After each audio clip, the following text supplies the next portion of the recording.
Anime stage plays are a thing, and they're normally referred to as 2.5D musicals. And that's pretty much what happens when traditional theatre and the worlds of anime and manga collide. You've probably seen pictures like these on your timeline and thought to yourself, yo, no, this right here is hard. Be impressed by the weird yet realistic character designs and, just kept scrolling for whatever reason. So let's ask ourselves, with so many live action anime films turning out terrible, is it even worth wasting time on yet another real life adaptation? The origins of 2.5D musicals go way back to the early 70s.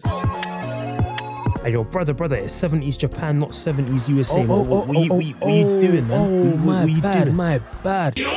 Only 2 years after the original release of the 1972 manga, The Rose of Versailles, the all-female theatre group known as the Takarazuka Revue acknowledged the story's popularity and adapted it for their stage. But hold on a minute, the Takarazuka Revue are pretty cool in their own right. Established in the town of Takarazuka in 1913, the Revue is one of the most famous theatre companies in the world, and their production of Rose of Versailles received rave reviews. This marked the beginning for anime stage adaptations, and what would later develop into 2.5D musicals. Wait. Bun all this fairy tale language, bro. Was it good?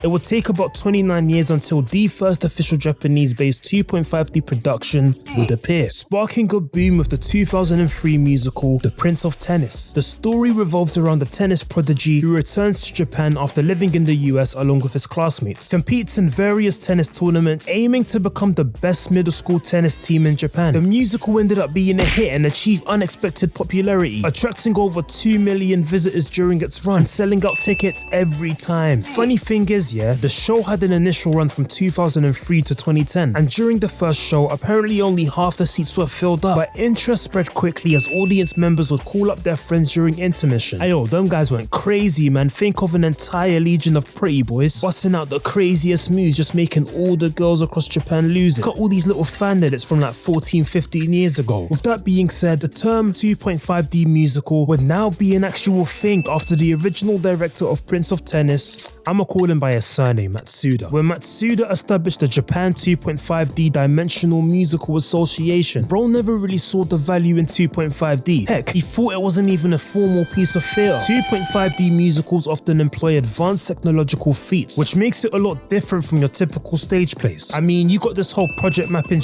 they got going on, where they'll project visual effects like background images or images from the actual anime onto the screen. In the Naruto musical, trampoline and acrobatics were used to depict battles between the original characters. There's also the use of makeup and costuming that accurately depicts the original characters. There's a reason stuff like this feels like the best cosplay you've ever seen, and if you're trying to watch your little theatre performance and sub never dub, then there's something for you, just with these little 2.5D glasses that contain subtitles in 4 other languages. So you get the gist of what it is. How good are the productions now? Starting off with the Naruto musical, I was expecting this to be some corny garbage, but they really did their thing, man. First part of the show was introducing the main characters, Naruto, Sasuke, Sakura, yada, formation of Team 7, and the building up of the friendship/rivalry of Sasuke. After the interlude, you had the training of Naruto and Sasuke, and then the Orochimaru bit with Konoha, and Gaara's bit with Naruto. The show climaxed with the eventual duel with Naruto and Sasuke. They used so many creative methods for displaying jutsus. For instance, for Chidori and Rasengan, projection of the powers were lit onto the stage and moved in line with the characters. Like this final clash right here at the end, madness. For the Nine Tails, the ensemble had to move the tail parts on a darkened stage with Naruto in the middle. And bro, look how Shikamaru's shadow jutsu is portrayed. I mean, how creative can you get with this, honestly? Demon Slayer. It closely followed the initial arcs of the series and captured the intense actions, emotional depth, and character-driven stories that made Demon Slayer a global hit. The play basically covers the beginning arcs, like Tanjiro's origin with his whole family massacred, his training for the corpse selection, and then his first couple missions and battles with powerful demons. The adaptation stays true to the emotional themes and intense sword fights central to the series. And